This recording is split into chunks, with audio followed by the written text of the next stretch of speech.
Common Ground, a Prairie Podcast, is supported by a generous grant from the North Dakota Natural Resources Trust.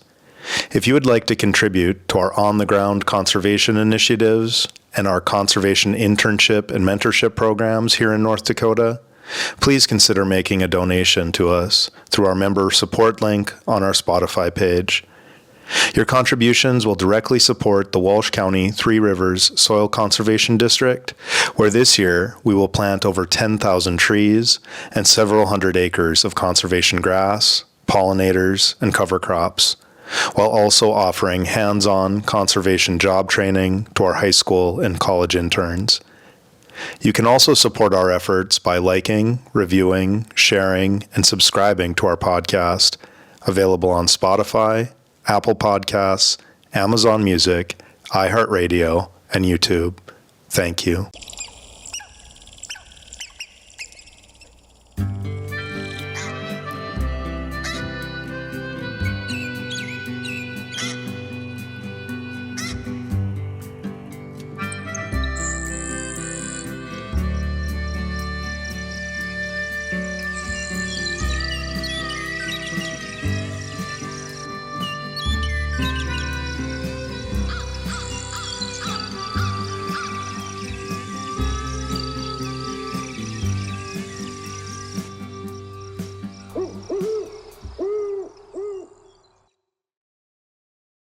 Welcome to Common Ground, a Prairie Podcast. This is your host, Dr. Josh Anderson. What happens when we cut federal funding for climate and conservation science? What about when we cut funding for the arts that challenge our ways of seeing and being in relation to the land?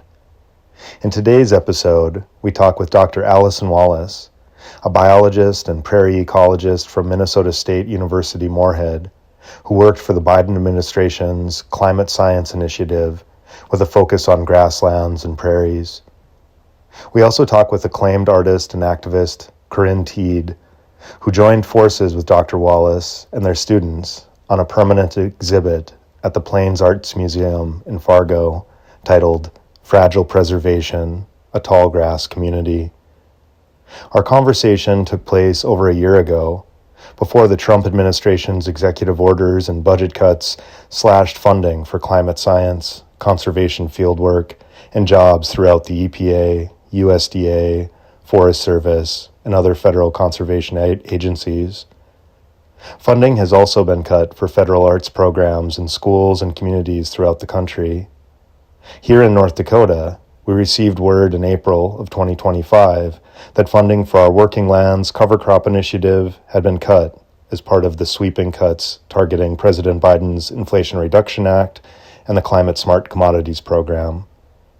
Our Working Lands Initiative was set to convert nearly 10,000 acres of monoculture cash crops to multi-species forage grasses for high-quality grazing. The program was inspired by the prairie ecosystem and the processes that grew our rich soils in the Red River Valley and Prairie Pothole regions. The program was also set to develop local and regional markets for grass-fed beef and other livestock in order to reverse the trend that has left 45% of rural North Dakotans to live in a food desert. Over 75% of the funds were to go directly to farmers and ranchers in North Dakota and Minnesota, with incentives for beginning farmers.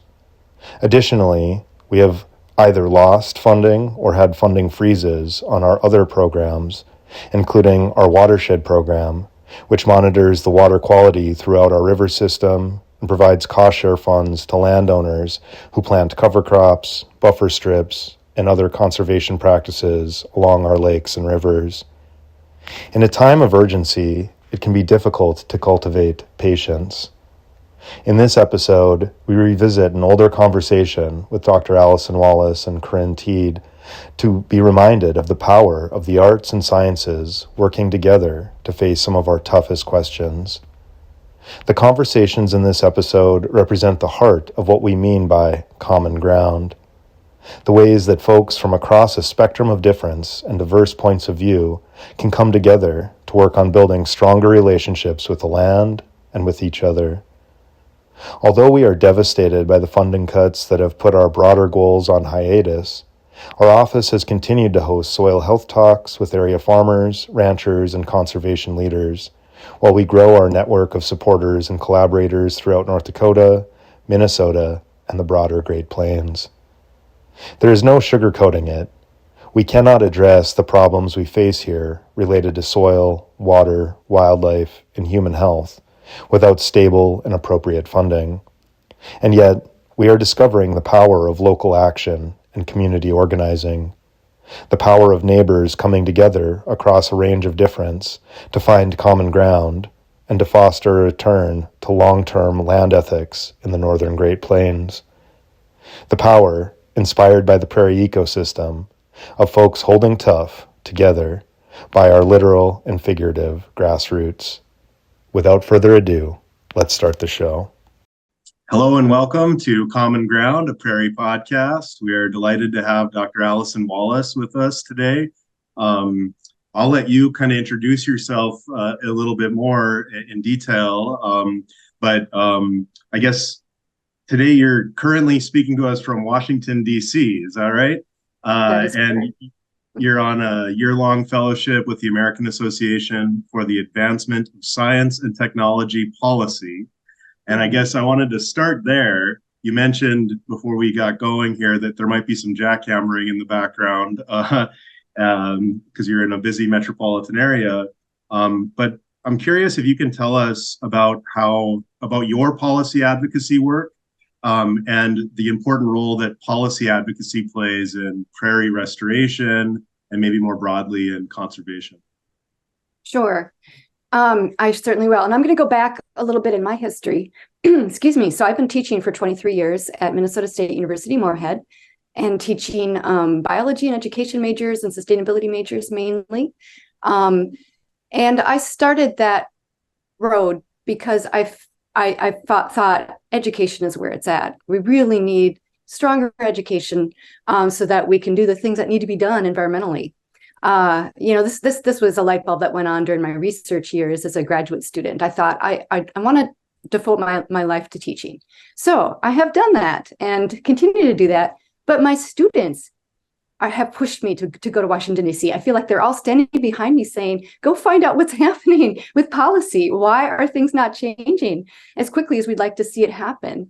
And so that's just a real quick reason for why I'm here is I feel like they're all lining up behind me saying, go tell us what's going on and how we can be more involved. So having said that, I am pretty new at this. And in fact, I am in Washington, D.C., but I am working for the Department of State, the Foreign Services Institute on Climate and Sustainability Education.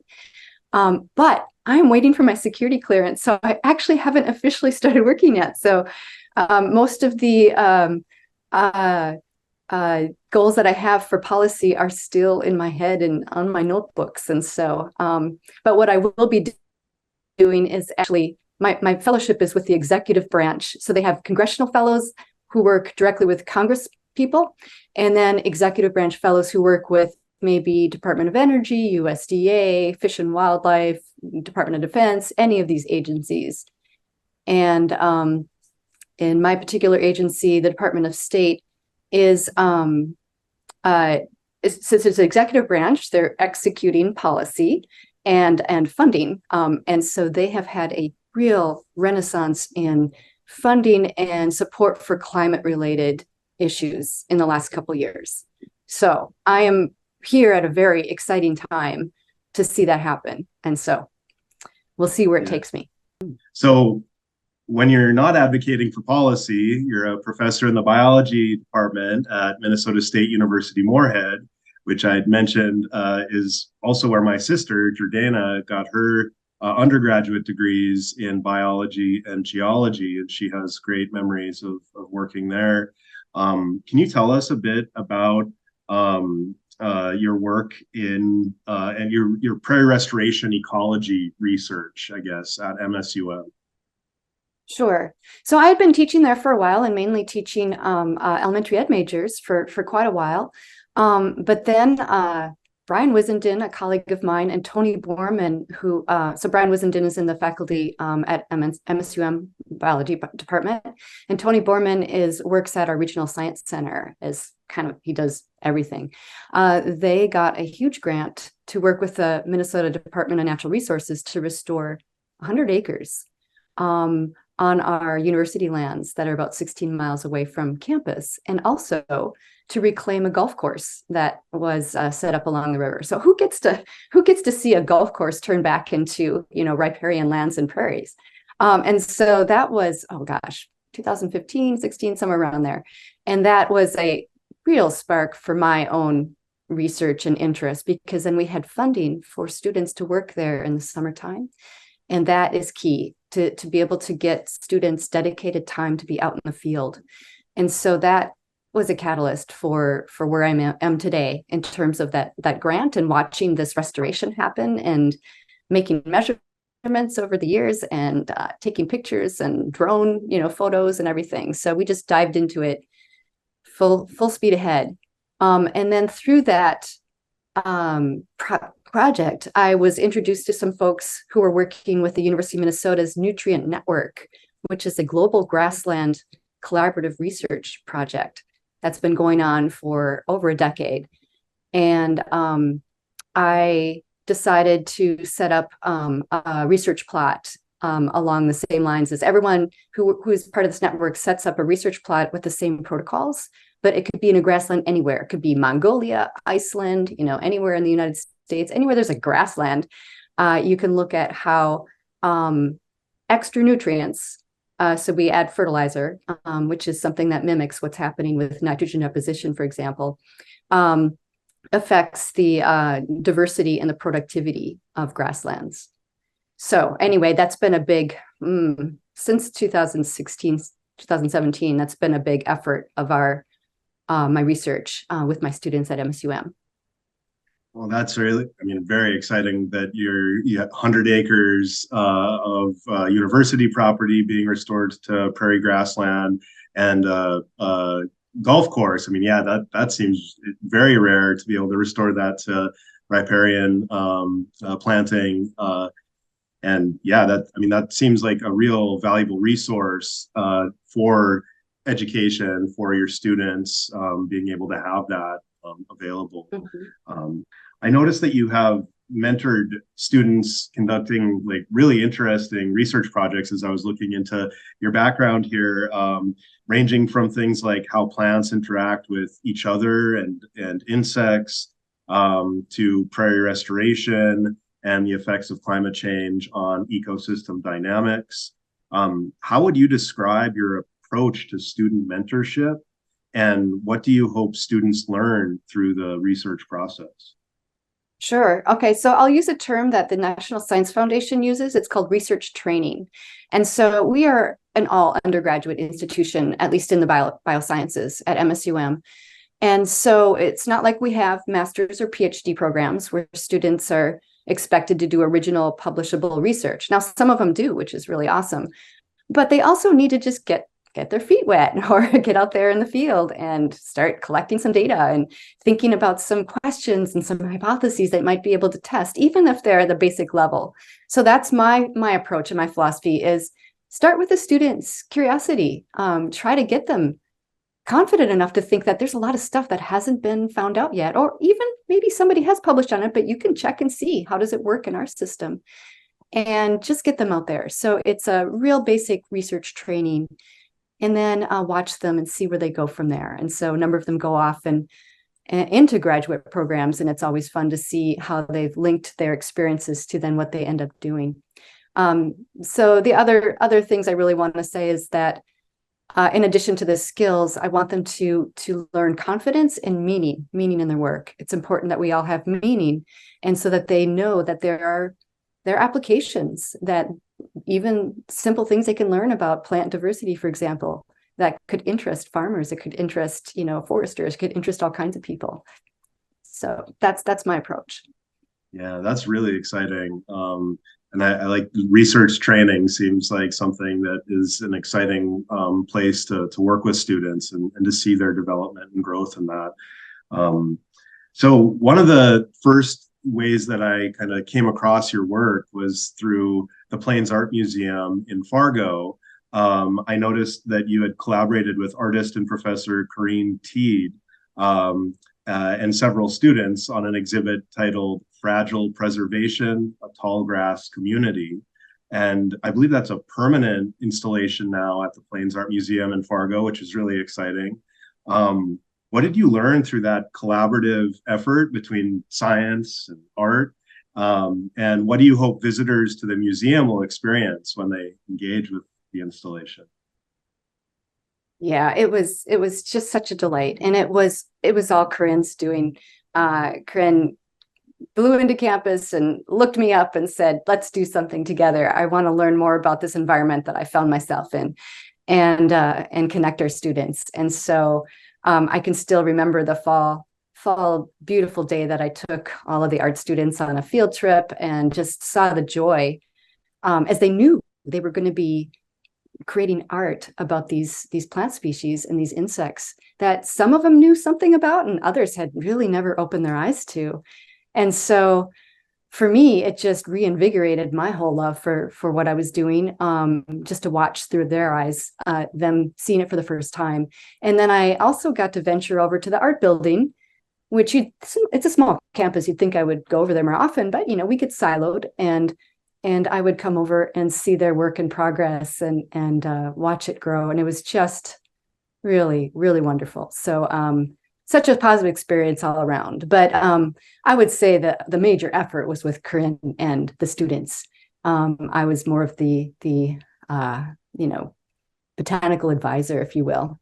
What I hope visitors to the museum will experience. I mean, I love how it's a permanent exhibit because it's about a permanent landscape that is in our region. And I really hope that they start looking at even a patch of grass in their yard with a different eye. I mean, when I walk around Moorhead in the fall, sometimes I see places that, yards that haven't been mowed for a while, and I see big blue stem growing, and I know it's there, and so it's still here, these native grasses and these native landscapes that, and I just hope that people can connect in any way possible. Yeah, no, that's really exciting. One of the most exciting things that we get to do here is we have a grass seeding operation through my work. And so in addition to going to schools and doing education and outreach and writing grants and all of that kind of work that I get to do, I also get to actually plant grass. And some of our effort, is almost literally watching grass grow. We get to go out and watch big blue stem come up and blue grama and all these different native grasses, and it's phenomenally beautiful to be able to see that. One of the reasons that I'm so excited by this permanent installation is that it really does highlight the beauty of the prairie, alongside the science and the really critical need for grassland communities in a natural prairie. So I'm curious about your own relationship with prairies. And I've been asking a lot of people this question across the podcast. What comes first, affection or attention, when we're thinking about relationships to prairie? I suppose it could be either direction depending on who we're asking. But for you, what came first? Affection for the prairie and then paying closer attention? Or by paying closer attention, did you cultivate more affection? Or maybe it's a little bit of both. So I'm kind of curious how that works for you. I think that is a fantastic question, and I'm going to steal that and ask other people I know too, because I love thinking about how people approach prairies. I would like to say affection, but I'm going to have to say attention. I grew up in the big woods in southeastern Minnesota on a farm, and ran around and climbed trees and stomped around in the wetlands. I did have several species that I really, really spoke to me, like bloodroot. I would love to go find the bloodroot flowers first thing in the spring. So, but then I went on to college and studied birds for a while.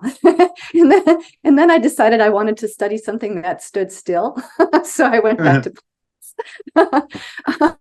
but although they can be eaten and disappear too, but anyway, they're still, you can rely on them a little bit more.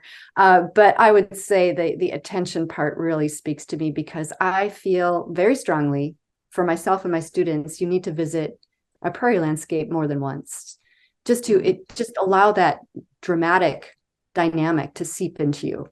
And so the seasonal dynamic, but also daily swings. I always tell my students, we have an inside to go to. These plants, these animals, they don't. It could be, 30 below. It could be 105. It could be humid. It could be dry. Maybe they got burned. Maybe there's a drought. But they're there and they're enduring and they are interacting and creating a healthy ecosystem. And so that attention has really solidified it for me over the years. And I'm in DC right now, and I'm just missing the prairies so much. I saw some New England aster the other day, just, in a planting, and I had to run over to it just to kind of say hello. And so, yeah, it's strengthened over the years. Absolutely. As a writer, I was curious to learn about your collaborative project to help students develop ecological literacy through writing. Can you tell us about that eco-literacy project and how it combines writing with ecology? That sounds fascinating to me. Sure. Yeah. So I started this with Mina Balgopol. She's now a professor at Colorado State University, but she was living in Fargo, finishing her doctorate actually at the time we got together in, 2006 maybe. And we shared a love of dilemmas and decisions about ecological issues, and a love of science education. How do people take science into consideration when they're making decisions about these dilemmas? And so that's where that all came from. To think about, they're called SSIs, socio-scientific issues, and how we can't just stand up and lecture, and say, well, here's this, and this is what you should do. That's not what we need as a human race, but we need to wrestle with these pros and cons and trade-offs and recognize that some dilemmas aren't very solvable. I mean, look at where we're at with, the COP28 right now with the, climate change conference. I mean, it's tricky, but yet we still need to move forward. So anyway, we decided to do a series of long-term modules where we engaged students in cognitive affective behavioral writing assignments. We called it the thinking, feeling, doing model. That was our nickname for it. And giving students time to reflect on these issues and giving them room and space to bring in scientific evidence, but also we call it personal evidence, personal story, personal experiences. And so knowing that humans we're not robots. We don't just make a decision based on the data. Maybe we wish we would sometimes, but we don't. But it's been a rich collaboration. And so we started we decided to pick hypoxia in the Gulf of Mexico for an example of trying to connect local to global, regional and global issues. But we have moved on to thinking about prairie burns and then recently cancer biology. So we've moved on beyond eco-literacy to thinking about human health. And I've read a lot of essays as an instructor, just reading the essays as the assignments, but I've also read them as a researcher, looking for glimmers of how students put together arguments and what kind of evidence that they use in coming to address these dilemmas. So it's not easy work. People are very different, and a freshman might write differently than a senior. We look at international students. We look at first generation students. We look at biology majors versus non-majors. And we still have reams of data to go through, but it's been really, really a fruitful and reflective project for me as an educator. Yeah, I mean, it sounds like you have already been kind of mentoring students in that affection and attention kind of labor across the thinking, feeling, doing spectrum. So what is your personal definition of success in your work? And how would you measure that success? Yeah. And so I really am focused on helping others. So if I feel like I've helped others, especially if I've helped them expand their worldview, if they open their eyes to a different way of looking at the world. So this goes kind of beyond the whole idea of prairies and grasslands, but I feel successful if I've helped students think about systems rather than just simple cause and effect. Think about the complexity, but also having confidence that we can understand enough about systems, or at least appreciate them, to work with them so we can try to live more harmoniously within that system. And so I guess that would go hand in hand with the research that I do, the kind of teaching that I do, the interests that I have. What I will hopefully be doing soon with the Department of State is thinking more on a global level, with working with foreign service officers who are looking at the systems that they find themselves in and thinking about how to improve the collaborations and relationships between countries. Hopefully I'll have success in that work too. So that's helping others. Yeah.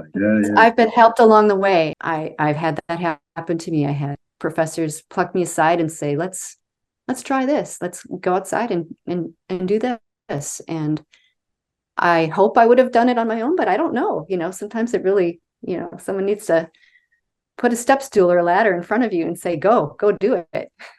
Yeah. I mean, yeah, for me, I would say it was, my grandpa taking me for drives, listening for migratory waterfowl, my grandma teaching me to put out sugar water for hummingbirds, ruby-throated hummingbirds, and all the way through all the professors that took me under their wing and guided me into a new territory of research or interest, just sort of literally opening my horizon to seeing things that maybe were even right in front of me, but I didn't notice them until they were sort of opened for me, and that to be able to pass that on, it feels like for me, it's an obligation of a kind of gift economy to be able to kind of keep giving back what was in many cases almost freely given to me. I had to pay tuition, but but the actual exchange feels genuinely like a gift economy that I want to keep passing on. So in that spirit, I guess my final question for you is, what would you like to tell young people who might be interested in things like prairie research or environmental policy advocacy, or in this sort of broader scale of work that you're doing, where you're working on multiple scales, a kind of local scale as well as a global scale? What Sure. do you have to say to them? Yeah, so thinking about the prairie research, I would encourage them to do not overlook the plants. You might even want to start with the plants. We all tend, not all of us, but most people tend to think about the animals from the time we're little. What do you draw pictures of? You draw pictures of animals, not necessarily all the different plants that you see in that walk that you took to grandpa's house or something. But starting with the plants, and they'll naturally lead you to the animals, the microbes, the soil, the climate, all the things that are important to think about the system. And so I even worked with a student, graduate student at NDSU, on a plant blindness project, which was really cool, and third graders. And she did all of the work, but I was on the committee. It was so neat to see, starting with the youngsters and trying to encourage them to be less plant blind and open their eyes. So I would encourage young people at all ages to explore plants as much as they can. Environmental policy in general, communication is key. I think working on your ability to communicate with folks, to find that common ground that we all have. We need the healthy soils, water, air, but I really intensely believe that we all have, as humans, a need for communing with our non-human environment. Whether it's, a beautiful native prairie, or in my case in DC now, finding a patch of weeds and a few sparrows that I can sit with for a while and just sharing that experience of life. And I feel like people do connect, but sometimes unconsciously. Maybe they're farmers or golfers or hunters, or maybe they're looking for that right place to build the house on their dreamland. But connecting with them so that the policies that we make can help reveal that intense longing and that intense connection that we really do have. So through the education, but also the, talking to people around the Thanksgiving table, going for hikes, talking to your neighbors, I think is really powerful. And then, of course, showing up and being involved in local, regional, and national politics. Next up, we talk with Corinne Teed, an artist and activist who collaborated with Dr. Alison Wallace and their students on the permanent art installation, Fragile Preservation, a Tallgrass Community. Welcome to Common Ground, a Prairie Podcast. We are delighted today to have Professor Corinne Teed. You're at Temple University, I believe. Is that correct, right? Yeah, it's here in Philadelphia. Can you, before we kind of get into the questions, can you just give us a little introduction to who you are and kind of as an artist and what kind of work you do? Yeah, so I am a professor of printmaking, and I come into art from a history of making work, making prints around social issues. So I started making work when the US invaded Iraq and making anti-war posters. I was a drawer before that, and then learning that making prints, you could make many multiples and reach many people, made me really excited. And for about a decade, I worked as a community organizer, social worker, around issues of immigration rights, anti-gentrification, doing work with youth, HIV/AIDS support, and then kind of transitioned into doing art more full-time. But I bring a lot of that engagement with community and community praxis to my creative work. So I do printmaking, but I also try to do it collaboratively, relationally. I also do video and animation. I do a lot of work based on interviews, so it's funny to be on the other side of the interview right now. Yeah, and I'm here. I moved to Philadelphia, and I lived in the Midwest for 10 years. I started by going to University of Iowa in Iowa City, and moved around for different academic jobs. But for a year, I was in Moorhead, Minnesota, which is a suburb of Fargo, North Dakota. And then for 5 years, I was in Minneapolis, Minnesota. So the Prairie has definitely made a big impact on my life. Yeah, well, thank you for that introduction. And I think, having done some research in leading up to this interview, I looked over your website, and that you're not lying about having art and community kind of coexisting. A lot of the videos that I watched, the installations that you were working on, I mean, there were people gathered around there. It seemed like there was always kind of collaboration and community. So we'll certainly get into some of that in the interview here. So I was born and raised here in North Dakota on the Prairie. But like many young people, I left home at 18 and went to lots of different places. I worked as a farmhand and construction worker in places like Kansas and Colorado, and lived all over before returning home in the winter of 2023. And so I'm curious, you've already answered this a little bit, but how did you find yourself on the Northern Great Plains? Can you kind of give us the backstory there? And then what did you imagine the experience was going to be like? And what surprised you about your experience here? I came first to the Midwest to go to school in Iowa. And I learned a lot about the Prairie during that time. And also a lot about, Iowa is the state with the least biological diversity because of the reality of monocrops and how intense industrial farming is there. And, I think folks who are less familiar with the realities of the Midwest have a romantic idea of the family farm and like, oh, when I'm driving through that part of the country, it's just so gorgeous. And I'm like, you realize like what you're looking at are death fields.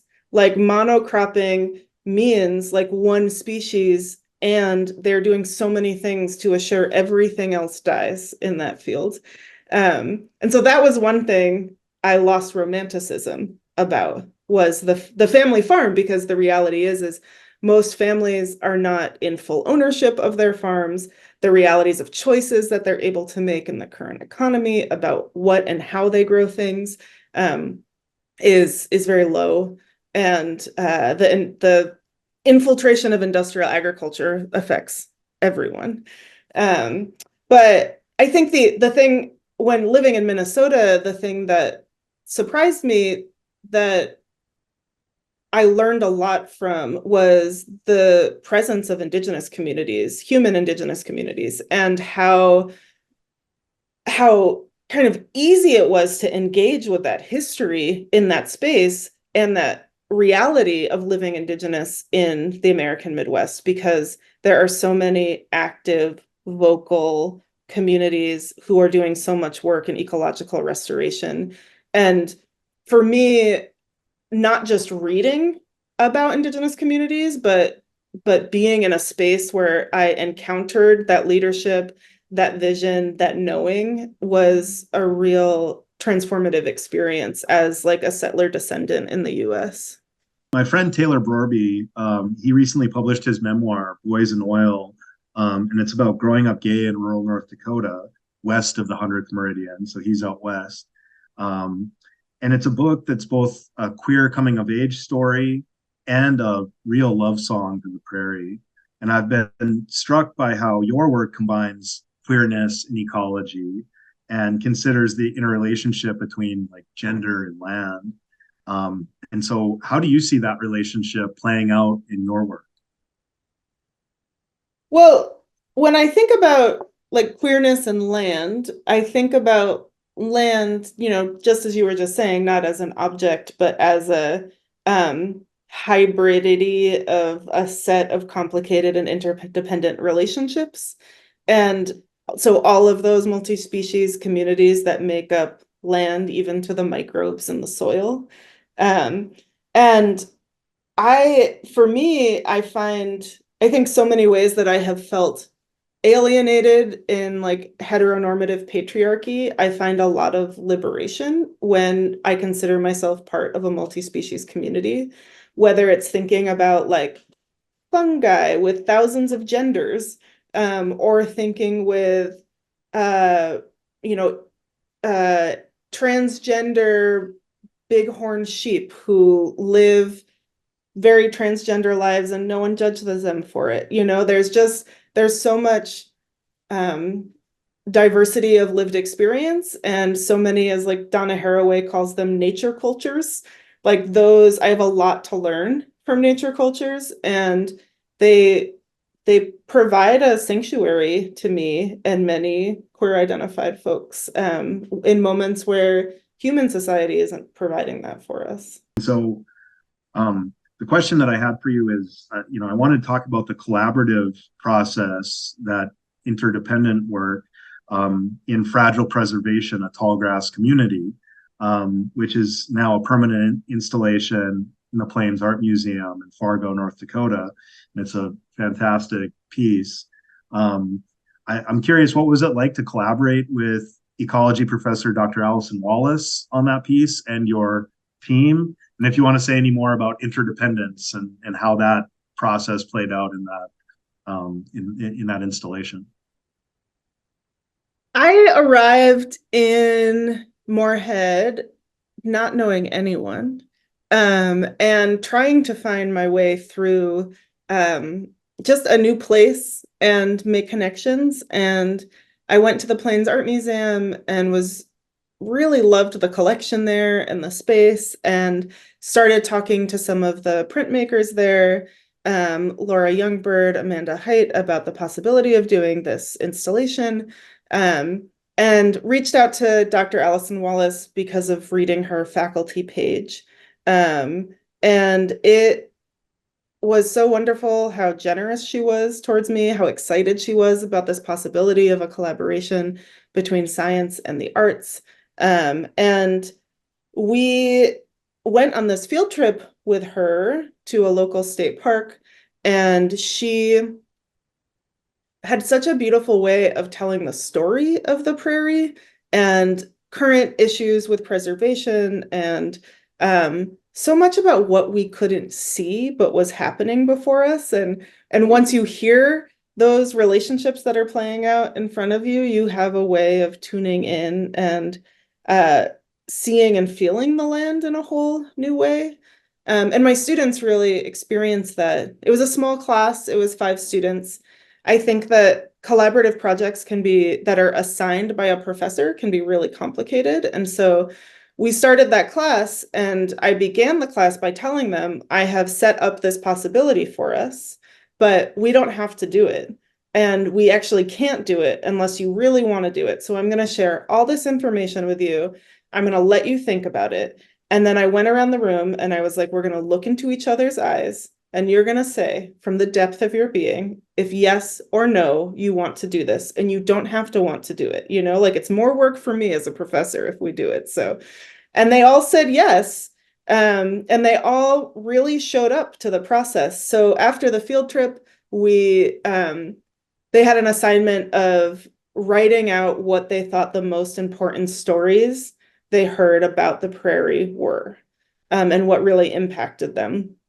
And then what they wanted, we talked all together about what they wanted to share in the installation. And it was quite beautiful, all that they had heard and what they held on to. So they thought it was very important that the roots of the prairie plants were present because they have such an impact on the system, and that invasive species were present and their roots were also present to show the difference between how those plants hold on to land. And because that is such a part of the ecological precarity that's happening in the prairie right now, they really wanted so many birds. They wanted so many beautiful prairie plants. One student was so excited to make grasses, which I think in a lot of other ecosystems in the US, we don't think about the grasses, but in the prairie, the diversity of like little blue stem and importance of their space and their role in that prairie is so huge. And they did a wonderful job of working together and building this prairie. And I think part of it is because they all really wanted to show up to it. And I come to teaching from a community organizing background, and collaboration feels really important to me. I was part of a worker-owned collective for many years. I feel like interdependent human relationships are so much a part of building a better world. And I want my students to have that experience, but I think that there is a trend in art to think about you as the maker and your solo vision as the utmost. I mean, I think historically there's this trend. The idea of the solo painter in their studio making their genius work is a real part of art history. And it can be nerve-wracking for students to come into a collaboration. And as much as I can as a faculty member to like build really clear structures that make it so everybody's sharing the load and there's clear roles. And often always at the end of collaborative projects, the majority of my students are like, thank you so much for making us do that, or thank you so much for providing this opportunity, because you learn a lot about yourself. And also in the real world, like, you don't make art on your own. You collaborate with so many people. And I, as an artist who makes work in relationship to science and the humanities, those collaborations are so essential to my work that I'm following my curiosity to dialogue and conversation with people who are studying things that feel central to my work. And I hope for my students that they can create communities in that way too. Thank you very much for that answer. And it's what I'm picking up on is I'm going back to the word collaboration and reminding myself that one of the roots of that is labor. It's work to work together and find ways to work together. There might be a reason that there's that image of the artist working alone and doing their own thing, because it's really, really hard to bring a community together around a common idea or a common effort. And yet the prairie seems to in some ways lend itself to that, because even though it's a common effort, there's all kinds of different things that you can get really into. whether it's the roots or the birds or, all the different things that you can get into. So for me, it's really moving to hear you talk about that, but also to have that almost sobering reminder that it's a lot of work to do that, to bring those people together. So one of the questions that I've been asking everybody, and I actually didn't preview this question, so apologies for that.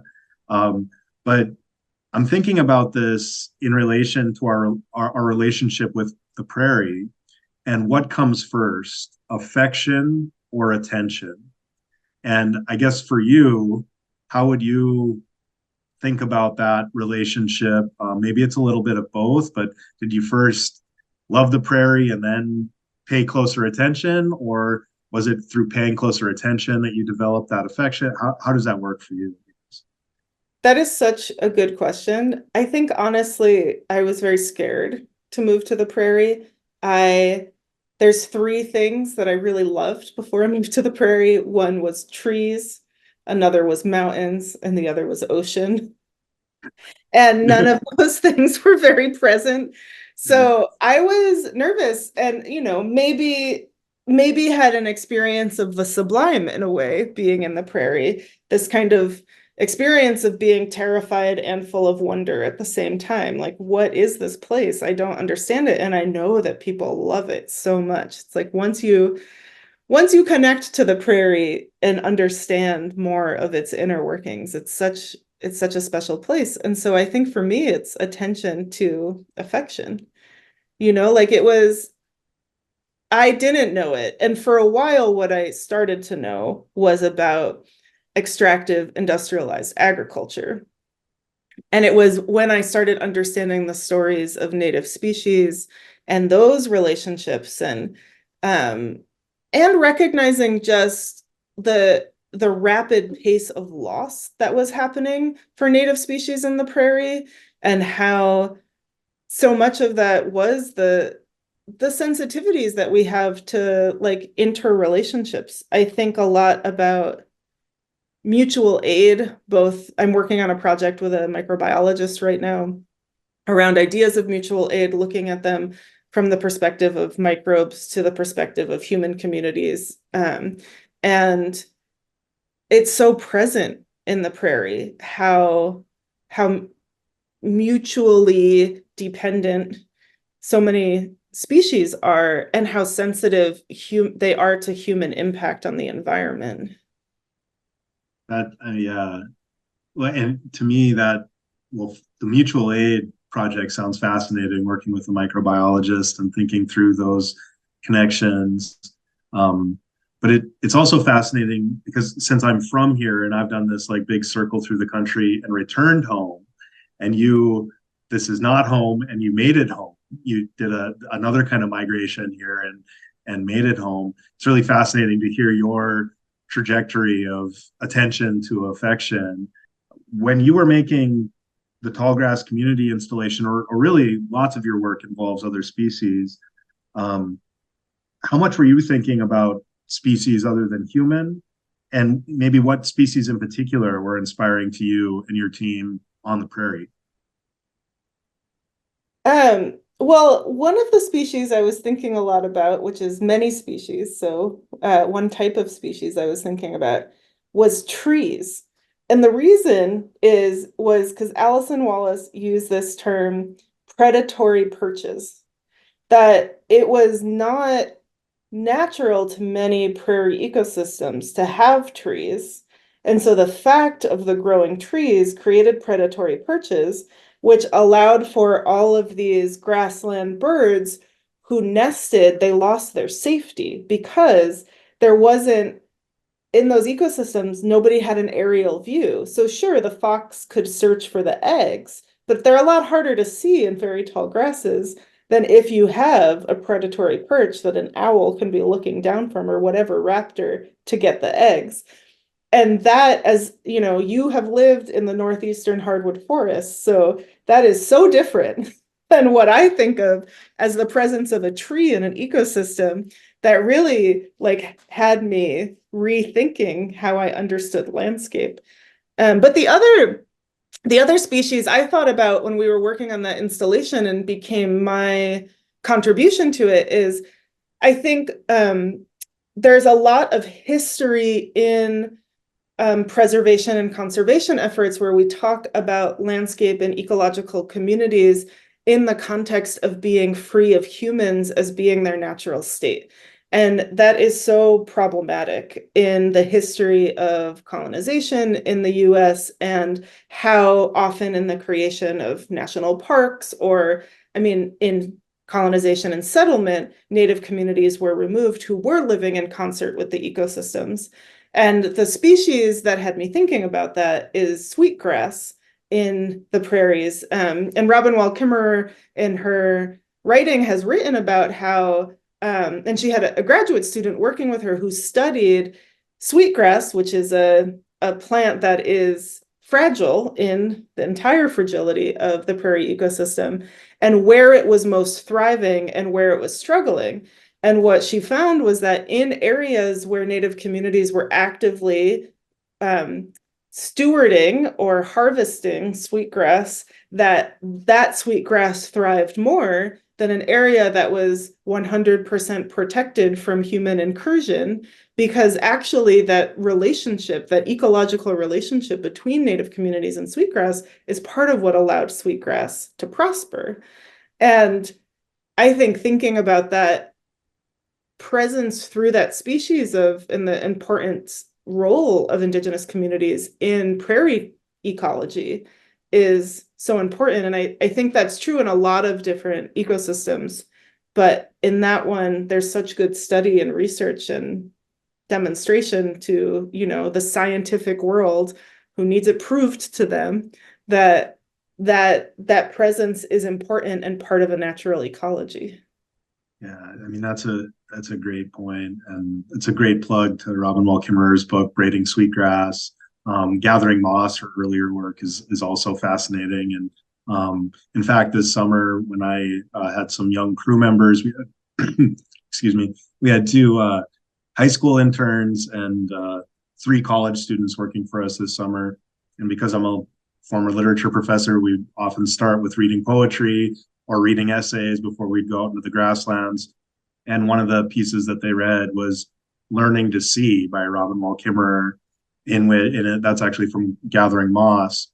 But Learning to See is this really beautiful short essay about learning to see moss, learning to see down on that kind of granular level. One of the things that I like to joke is that, sometimes my job now literally involves watching grass grow. But after last season, helping with my crew to plant over 500 acres of prairie grass, I've really changed my perspective about that phrase. And since you're an artist, and talking with you reminds me that there's a similar phrase, watching paint dry, both of which are supposed to connote this kind of, boredom or something. But I'm wondering how your life in art making and in this kind of effort with ecological projects, how has that changed or shaped your relationship to patience, especially in the time of urgency that we're in? That's such a good question. And, I think that the perspective that I come to this question from is actually from a perspective of chronic illness. I have chronic Lyme disease, which I got in the woods of Iowa. And, I've had Lyme disease multiple times because I grew up in Connecticut, but one time the treatment didn't work and it stuck with me. And after the summer of 2020, I was very involved in the uprising in Minneapolis. And so there were a few weeks where I was living on adrenaline and cortisol and not sleeping. And it really took a huge impact on my body. It took a long time for me to realize where the fatigue was coming from and why I couldn't recover. And I thought for a while, I was like, is this like trauma from everything that happened? And I realized eventually with a team of great healthcare providers that that's not what was going on, that it was a flare of my Lyme. And it really caused me to slow down. I mean, I couldn't physically keep up with a rigorous schedule of a studio practice that I had before. And it made me think a lot about slowness. And it's also, I would say, I come from the Northeast. My partner's from the South, and has taught me a whole lot about the importance of slowing down. And one of the reasons I love her is she's not a person who likes to be in a rush. And I think that that is a big part of white supremacist culture, is making us believe that the right thing to do is be in a rush, be as productive as possible, get the most done. And I think that that's been the root of a lot of the challenges I've had in collaboration before, is my relationship to time and to wanting to move and get things done. And, I was talking about the worker owned collective I was a part of, which is majority Latinx members. And there was a joke that they would always say to me where they're like, Corinne, stop trying to colonize us with your idea of time. Like it is such a white cultural practice. And it was great to be in an environment where that was not the dominant culture. And I was teased for how it came out of me, because, we would have 5-hour-long meetings, and really oftentimes to get to the bottom of what was going on in our collaborative work together. And it was very good for me to sit with that time and the shifting of time. And I think that for me is a lifelong project, is understanding the way that patriarchy and colonial culture and capitalism has imparted on me a relationship to time that has damaged relationships I deeply care about. And I'm very humbled by that. It feels like an ongoing project, and it's very hard in the context when you feel like we have to do something now. I think there's a lot of fear and concern over precarity in ecological and human communities, and war, and we need to do things, and also finding the right balance of action and movement while maintaining the relationships that you hold in those and support like long-term change is all of our projects. Thank you for that answer. And I think one of the things that I'm reminded of when you're talking about your relationship with your partner from the South and the value of slowness. My time in the Northeast, I felt like everything was very sped up, and I could never really keep up. Because I think that I grew up with a value for slowness in some ways. I mean, winter slows you down here, whether you like it or not. In a lot of ways. But the other thing is that my sister is a geologist. She has a degree in geology and biology from MSUM, and actually was in one of Dr. Alison Wallace's classes back when she was in school. And I'm grateful for my sister for a lot of reasons, but one of them is her perspective through a kind of geological time scale, where I'm often thinking like a mayfly. A mayfly sometimes has like a 5-minute lifespan, and I want to, I think to your point, that pressure to accomplish, to produce all of that is born out of that sort of cultural ideology. I guess before we go, I'd like to ask what common ground means to you, and could we consider Fragile Preservation, a Tallgrass Community, an installation that calls for something like a multi-species or grassroots approach to finding common ground? Or how would you characterize it? Common ground is not a term I think with often. So I've been thinking about since you shared it with me. And I think it references back to a lot of what we've talked about. And to me, the most important lesson within that is thinking about contending with history as a part of arriving at common ground. And I think especially I say that in relationship to white settler culture that we need to contend with not just history, but kind of the cultural legacy that we are brought up in within that. And in order to find a common place or a common ground, like understanding the history of genocide, understanding the history of industrial agriculture, like there's a lot of work to be done there. And I also say that as a child of someone who didn't go to college, and that, I had access to a certain way of learning that is not true for someone I dearly love in my life. And so for him and I to find common ground, there's a different process of talking, and there's a different process of knowing. And that's also looking at history and cultural context of a very different experience my father had growing up than I did growing up. And so I think about finding common ground, meaning like attention to the nuance of different experience, different knowledge systems, different privileges, different histories, and being careful to not have an intensity of emotional response that, I don't know, doing the work to listen and to hear other experiences without without shutting it down. Thank you for listening to Common Ground, a Prairie Podcast. We'd like to thank our guests, Alison Wallace and Corinne Teed, for joining us today. Special thanks to Crista Fiala for producing today's episode, and to Matthew Connolly for our theme music. Thanks also to the North Dakota Natural Resources Trust for providing the grant funds that make this podcast possible.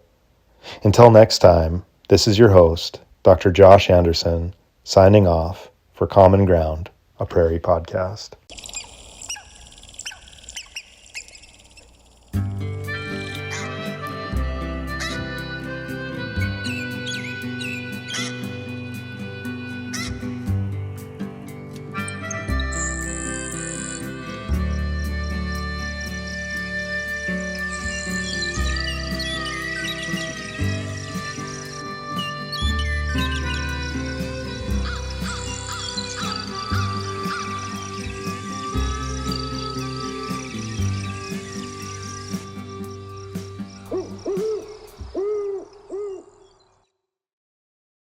Common Ground, a Prairie Podcast, is supported by a generous grant from the North Dakota Natural Resources Trust.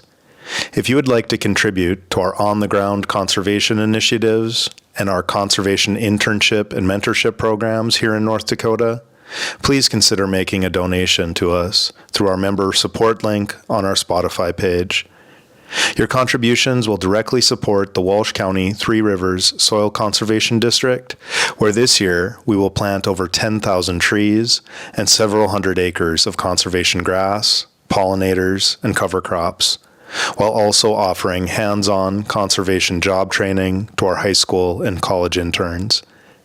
You can also support our efforts by liking, reviewing, sharing, and subscribing to our podcast, available on Spotify, Apple Podcasts, Amazon Music, iHeartRadio, and YouTube. Thank you.